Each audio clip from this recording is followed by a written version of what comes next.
আমার সকালটা কিন্তু শুরু হয় এদেরকে নিয়ে। এরা যদি সকালে না আসে তাহলে কিন্তু আমার দিনটা মনে হয় একদমই ভালো যাবে না। নমস্কার বন্ধুরা, সুপ্রভাত সবাইকে। আমি দীপালি দাস চলে এসেছি আরও একটা নতুন ভিডিও নিয়ে। আজকে কিন্তু রবিবার আর এখন বাজে সকাল 8টা মতো। যদিও অনেকক্ষণ আগে ঘুম থেকে উঠেছি, আমার বাবু কিন্তু অফিস চলে গেছে। এদিকে কিন্তু আমার টিফিন বানানো কমপ্লিট একদম। তো সব হয়ে গেছে, চা খাওয়া কমপ্লিট, সব কিছু কমপ্লিট, ঘরে কাজকর্ম। আর এই যে রান্না করতে চলে এসেছি। তো এই যে রান্না বসিয়ে দিয়েছি, দেখো। আর আজকে তো একটু বিরিয়ানি বানাবো, ঠিক আছে। এই যে চিকেনও ধোয়া হয়ে গেছে, সানডে আর অনেকদিন বিরিয়ানি বানানো হয় না, তো একটু তাড়াতাড়ি আজকে কিন্তু রান্না বসিয়ে দিয়েছি। আর কালকে তো জানোই বৃষ্টি হচ্ছিল, আজকে কিন্তু বেশ রোদ্দুর উঠেছে, সেটা দেখে বুঝতেই পারছো, মানে ভালো লাগছে বেশ রোদ্দুরটা। আর এদিকে দেখো আমার ছানাপোনাগুলো কি উৎপাত করছে, তাই জন্য একটু মাংস ধুয়ে যেগুলো বেড়া এক্সট্রা ওগুলো দিয়েছি, ওরা খাচ্ছে। আবার তার সাথে সাথে একটু মাংসও টুকরো করে কেটে দিয়েছিলাম, ভাবি কাঁচা দেবো না, কিন্তু এত দুষ্টুমি করছে যে একটু না দিলে ওদের হচ্ছেও না। তারপরে দেখো এই যে রান্নাতে এদিকে বসিয়েই দিয়েছি। আর তোমাদেরকে বলি এত তাড়াতাড়ি কেন আমি রান্না করলাম, যদিও এত তাড়াতাড়ি কিন্তু কোনো দিনও রান্না করি না।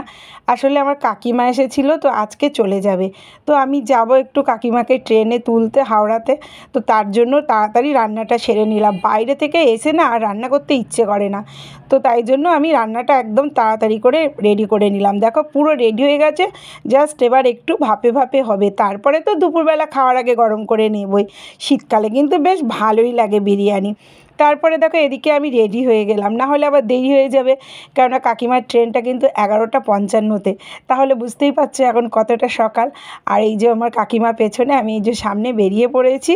তো যাচ্ছি টোটো করে, প্রথমে কিন্তু যাব লিলুয়া স্টেশনে। লিলুয়া স্টেশনে গিয়ে তারপরে ট্রেনে করে হাওড়া যেতে হবে। আর আমাদের এই রেল কোয়ার্টারের রাস্তাটা না এত ভালো, সকালবেলা তোমাদের কি বলবো, ভীষণ ভীষণ ভালো লাগে।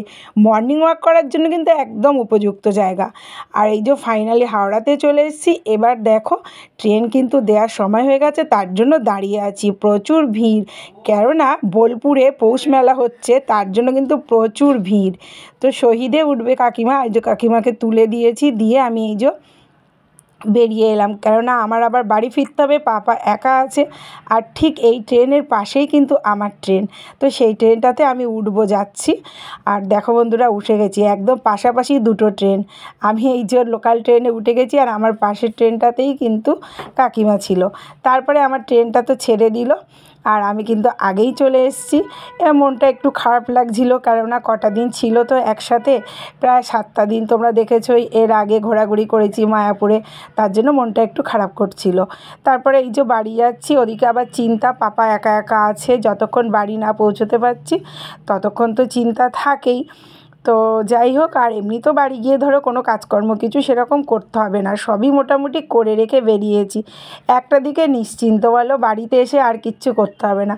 তো ফাইনালি এই যে আমি এবার লিলুয়া দিয়ে একটু হেঁটে হেঁটে যাচ্ছি, তারপরে কিন্তু রিক্সা করে যাব। আর সত্যি কথা বলতে এই রাস্তাটাতে কিন্তু হাঁটতে বেশ ভালো লাগে, যদিও এখন আর হাঁটার মতো এনার্জি নেই, সাথে আবার কেউ থাকলে পরে ভালো লাগে, গল্প করতে করতে হাঁটা যায়। বাড়িতে চলে এসেছি, আর পাপা দেখো একটু আপেল কেটে দিলাম, ওটা খাচ্ছে শুয়ে আর খালি গায়ে। এবার দুপুর হয়ে গেছে, স্নান করা কমপ্লিট, পাপার জন্য খাবারটা রেডি করে দিয়েছি। আর তোমরা তো জানোই আমার পাপা ভীষণ ভালোবাসে বিরিয়ানি খেতে, শুধু পাপা না আমিও ভীষণ ভালোবাসি। তো তাড়াতাড়ি করে ওকে আগে খেতে দিয়ে দিলাম, তারপরে কিন্তু আমি খেতে বসবো। আর আজকে কর্তামশাইও খাবে না, কেননা কর্তামশাইয়ের নিমন্ত্রণ আছে, দুপুরেও নিমন্ত্রণ আবার রাতেও নিমন্ত্রণ। এদিকে আমার ছানাপোনাগুলোর জন্য একটু ভাত মাংস দিয়ে মেখে ওদেরকে দিয়ে দিলাম। আর এই যে আমি খেতে বসে গেছি, একদম গরম গরম বিরিয়ানি, দেখতেই পাচ্ছ তোমরা ধোঁয়া উঠছে। আর আমার কিন্তু বিরিয়ানিটা সব সময় এরকম গরম গরম খেতে ভীষণ ভালো লাগে। আর দুপুরে কিন্তু বেশ খানিকটা ঘুমিয়ে নিয়েছিলাম, সন্ধে হয়ে গেছে, পাপা কিন্তু গেছে খেলতে, এখনও আসেনি। আর আমি বেশ ঘুমিয়ে নিয়েছি, দেখে বুঝতেই পারছো আমার জন্য এখনও ঘুম পাচ্ছে, মনে হচ্ছে আর একটু ঘুমোলে পরে ভালো হতো। তো এই যে পাপা চলে এসছে, ওকে একটু টিফিন দিলাম, খেয়ে নিয়েও বসে আছে। আমি না আবার ঢুলছি, যেন মনে হচ্ছে আবার শুয়ে পড়ি, যদিও আজকে তেমন কোনো কাজ নেই। আর এদিকে দেখো কর্তামশাই একদম রেডি হয়ে যাচ্ছে নিমন্ত্রণ বাড়ি, তো তার জন্য এখানটায় দাঁড়িয়েছিলাম, কর্তামশাই যাবে, কর্তামশাই বেরিয়ে গেলে আমরা কিন্তু খাওয়া দাওয়া করে এই যে এবার বিছানায় চলে এসেছি। তো রাত্রি হয়ে গেছে, আমরা আগে শুয়ে পড়বো। তো বন্ধুরা, ভিডিওটা কেমন লাগলো অবশ্যই কিন্তু কমেন্টে জানিও। ভালো লাগলে প্লিজ একটা লাইক শেয়ার করে দিও। তো চলো, শুভরাত্রি, টাটা, দেখাবে পরের ভিডিওতে।